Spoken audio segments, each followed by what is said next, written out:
I might have peaked a little bit earlier and was holding peak performance for 2 to even 3+ weeks. And it ended up causing me a week later after that long run to get injured.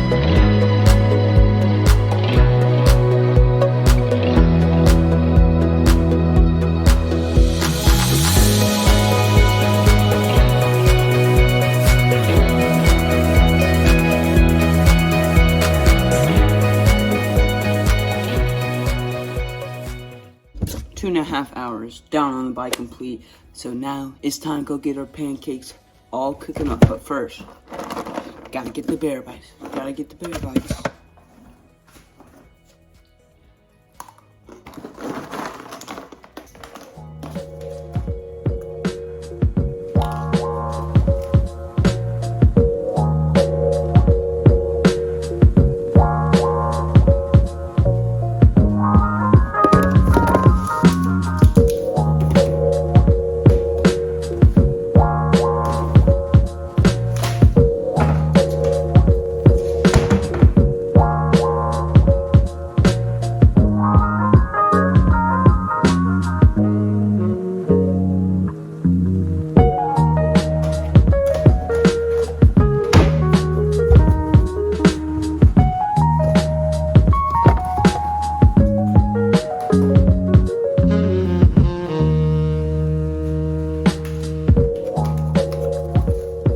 Blueberries are just so good, especially in putting your pancakes. Chocolate chip blueberry pancakes, definitely going down in the kitchen today.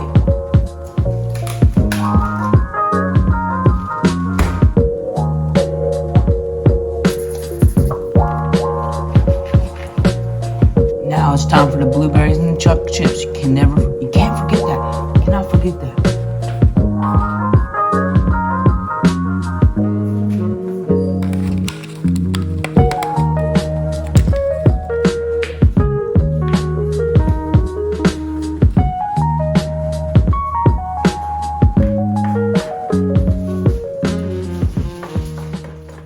Now, we can't forget the chocolate chips. We gotta do the blueberries and chocolate chip because the best pancake is blueberry chocolate chip. But comment down below, what is your favorite pancake?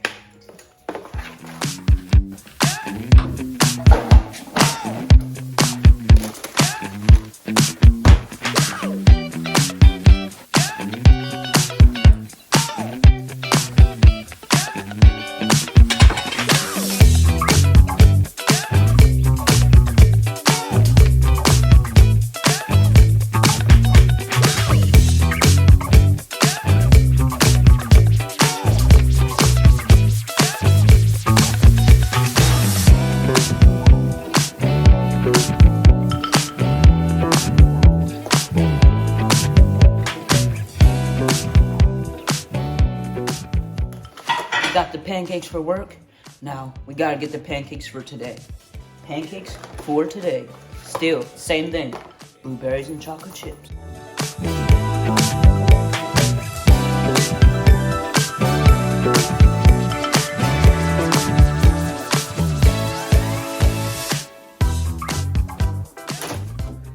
You know, them pancakes always so delicious. But on another note, it is really cold outside. It is so cold for me, like 37 degrees, a little chilly. If it was only 9 degrees colder or whatever, it would be snowing because it is raining outside. But we are still putting in the work. We might be injured, but we're still putting on the work over there on the bike. So we gotta get in some recovery, but especially right here to the foot.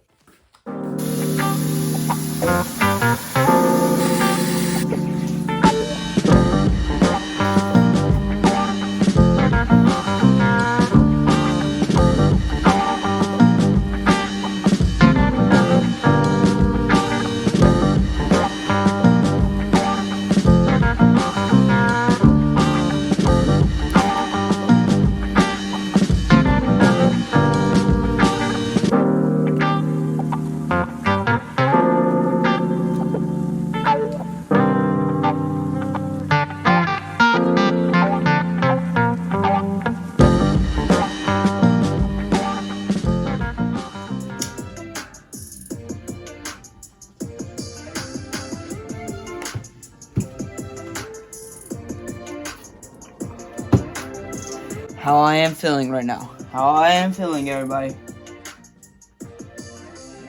Mistakes and injuries do happen, but we'll discuss of something later on. Introduce the harder surface training more slowly. And I'm a little bit of an expert in the stress fracture department. I so hope it is not a stress fracture, everybody. So hope that my heel is not so serious that is a stress fracture, and I have to take even more time than I already have. I literally think 8 weeks already has been taken off, and we're going into the 9th week very shortly. That's a long time to be off, and if it is a stress fracture, I'm only making it worse, to be honest with you. So I really hope it's nothing more serious. Blocks with no injuries, and that might mean reducing your volume, reducing your intensity, reducing both in your training, so that sometimes it can be very difficult to break that injury cycle. Totally agree. I'm gonna stop the video right there. Well, Seth's video. Just one second. Okay, that's better. But yes, when you do hit an injury cycle, it just seems to be some type of reoccurring injuries. And that's when you kind of need to take a step back and be like, what am I doing wrong? How am I training? How is that affecting and reflecting my impact into running? Because this kind of takes me back all the way back to October 30th on my 20-mile long run. Yes, it's been that long. Today is February 4th, so that is like November, December, January. It's almost going to be 4 months very shortly. Time does fly, so almost going to be 4 months very shortly. But that was my last solid run. That was the best run I ever had, other than my marathon, in the week of my marathon. But how can I count that when I remain so inconsistent for so very long now? Probably going on also the 4th month of not really being able to train the way I wanted to. And it goes back to that 20-mile long run when I felt so good, I felt so strong, and felt like I can run a marathon at a very solid pace, probably even breaking that 2:52 range. And I honestly think if my race, like I talked about this in my training blog during November when I was injured, I'm like, only if my peak race was on October 30th when I ran that long run, not any other time. Because to be honest with you, week 14 is when I officially peaked. I reached the top of my peak, and overall my body could not take that peak performance anymore because I peaked at the wrong time. If my race was on that 20-mile long run day or that weekend, like on Sunday or something, I would have been so ready. But who knows? I might have trained so different, so it all depends. But let's just go with I trained for that. I think I would have peaked perfectly for my marathon race, and I don't think I would have ended up with all the injuries that I have ended up over the past 4 months, especially the injury I am dealing with since my marathon. Literally raced my marathon December 12th and not really been able to run since, especially for the past 4 weeks because of how my injury has been doing. It's almost so far, it's just like what IT band. You can't really run on it, and I'm not sure what my heel injury is. I really would like to know, but it does cost a lot of money to go to the doctor for them to tell you it's something could be so simple. It's so expensive. So I'm not really sure what my injury could really be. I have gone into maybe a heel spur, some overgrown bone up in my heel. Who really knows? Because I had this reoccurring injury before, but it could be plantar fasciitis. I might need to get surgery one day on my plantar, and it might be a good time to get that right now. And everything happens for a reason, because it could really affect me in my future. What if 5 years from now my plantar gets so inflamed that quits me from running for a very long time? So I have to overall say very positive. But if my 20-mile long run day was my race day or the race week, I don't think I would have ended up with an injury. This is because I was overall stacking training block on top of training block. Like Seth said, I finished my half marathon peak race on March 7th, 2020, and I took 10 days off, kind of a little bit of a niggle too. That's another reason why I took 10 days off. But I finished this really solid race, and I just needed some time to reflect. So I took 10 days off, and then I was able to train for about the rest of the year. Literally, the rest of the year was able to train train until the end of October on October 30th. And then about a week later in November, the first week of November, I did get injured. But I was able to train from March 20th to all the way up till November 10th, which shows me I was able to stack. But I was training for so long and ended up reaching peak performance at a really good time. But my body was ready for that time. Not a month later when I had my peak race. I reached peak performance too soon. So instead of me running that long run that I had on October 30th, I should have had my race because of how good a peak performance I was. Can't really maintain it for that long. And to be honest with you, I might have peaked before October 30th.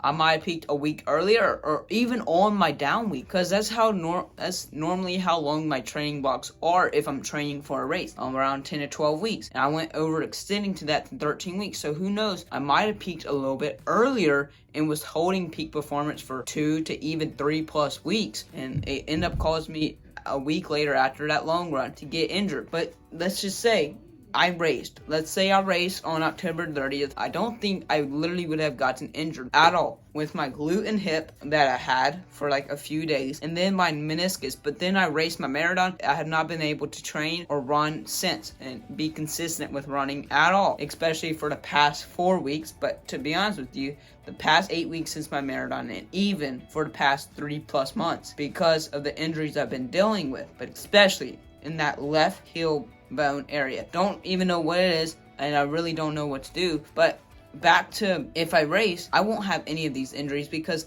I would have took a week off, which would have brought me to around November 10th after my peak race. And to be honest with you, I think I would have, with all my race nerves and adrenaline rushing, I think I would have actually ran faster than that 2:54:08 marathon. I actually think I would have ran a 2:52, maybe even 2:51:30 marathon. I honestly think I would have ran so much faster because how much fitness I actually had and how much more in shape I was than I was on that December 12th day with that fitness level. Just because, again, I reached peak performance way too early and it caused me to detrain a little bit into the race. But at 2:54, I'm still really happy about that. But I'm not really happy about how I came off my marathon with the heel injury. But I would have taken a week off after that and to jump into another training block, and I would be able to race around this time, about a month out from now. And I would race around during March time, maybe April. And it probably would not be a marathon, but who knows? It might be a trail marathon, trail half marathon, just a marathon, a road marathon, or a road half marathon. Who really knows? But I would be able to start training and become more fit. Like, I would, instead of running a 6:39 pace for a marathon, I could maybe run a 6:34, 6:33, because I would be in so much more shape because I would have taken that week off and then went back into my training about a week to maybe even 2 weeks later and be able to train consistently, be able to run and possibly even race. But who really knows? Time would only tell if I actually did race that day, and if I would end up getting injured. Maybe I would end up getting injured in another training block closer to the race, and I would not end up actually able to race. Like, who really knows? And I just have to say, everything happens for a reason.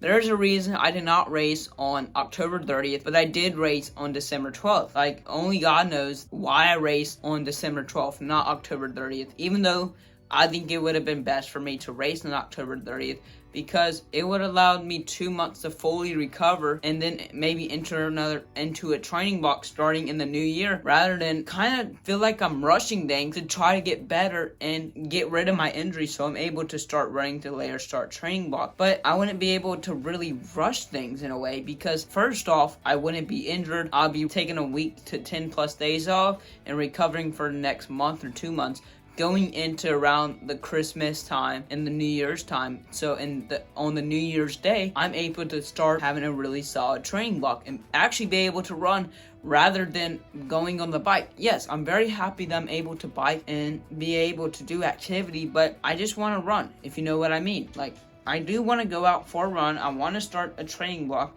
and I want to feel like my normal self with running again, because without it, it's just kind of odd. So if I did race that day, I really think that it would have turned out way better for me, and I would be running at this time, probably even around that 60 or 70 mile week. But who really knows? Comment down below, what do you think would have happened if I end up racing that October 30th versus December 12th. I know some of y'all don't really know the story of my full marathon training blog because we didn't join the YouTube channels till later. But comment down below of what you kind of thought, which leads me to the question, the comment of the day, which the question of the day is, have you ever peaked way too early and you've had such a good run that 3 weeks later you peaked too soon? And I'm pretty sure I actually had this question a day before, but I'm gonna ask it again. Did you peak too soon, so where that 3 weeks later you actually raced but you were in such peak performance that it didn't go well for you and you just couldn't get as good as the time as you thought you would have 3 weeks prior because you overall lost fitness due to peaking too soon? So the comment of the day does go to Rivali, but I'm gonna get you Chris to read it and we're going to kind of reflect on it because this comment of the day really does kind of just reflect on many things. So Rivali says, so this month I've lost a fair few family members. It's hard. It brought up a lot of anxiety, fear, self-esteem, and confidence issues. It caused my long runs to be foggy, and I noticed that my heart rate was all up when I was thinking about it. Just been an intense January. It's nice to see emotions shown in these videos. You're both young and put a lot of pressure on yourself. You're incredible runners, plenty of years for aches and pains. Take it easy. So yes, that is probably the best comment on our channel ever. I am so sorry to hear that, Rivali, that you have lost family members. I thought I had it tough, but it's just a running injury. It's just, you think that you're just going through pain. When you have something going wrong in your life, you just think it's you that have something going wrong in life. But it's many people. It's just, people think I just have my injury and it sucks. But I'm going through a lot more stuff with it. I'm going through mental issues, not just with my injuries, but just in general. You just think that you have the issues, that you just have the problems, but it's many other people. It's not just you. And as you just saw with that comment, I think I had a bad start to the year, but many people have it so much worse. I know it would have been so much more worse to have family members lost than what I am going through right now. Not just with my injury, but my overall mental issues. My mental anxiety, mental issues. I do not have mental issues, but my mental anxiety that I go through on a daily basis. It's a struggle at sometimes, but sometimes it can be a little bit of a gift, if you know what I mean. And everything does happen for a reason, but it is tough to understand that sometimes. You don't really know it, whether if you know it in the future or you never know it, it always will happen for a reason. But again, I'm so sorry to hear that, Rivali, that you had a rough start to the year with losing some family members and stuff. I wish you the best, and I wish everybody the best of luck in 2022 and just throughout their lifetime, because we are in this life once. We live once, and we just have to always try to make the best of it. Whether we have bad days, whether if we have good days, or we just have average days. Every day is different, and you have to live it to the fullest, just like in life. I might be injured right now, and it's causing many issues in my life right now, but I just have to always look to the brightest sides, because my foot is not everything. I don't have to rely on my foot in life. I mean, yes, I do walk on it and stuff, and it can be a problem, but it's not, my injury is not the end of the world. It's really not the end of the world. There's so much more things to look towards to. And same thing with my stress that I go through. My stress might bring me down sometimes, but I have to know could be worse things that happen, and you just have to bring yourself up from it. But I want to thank y'all for watching. I hope y'all can get something really good out of this little rant that I had, because it's so true. But make sure to support us on Patreon and subscribe, like, comment, share, whatever you gotta do to help support our channel. But I want to thank y'all for watching. Stay humble, work hard, and be kind. I'll see y'all on the next one. Peace.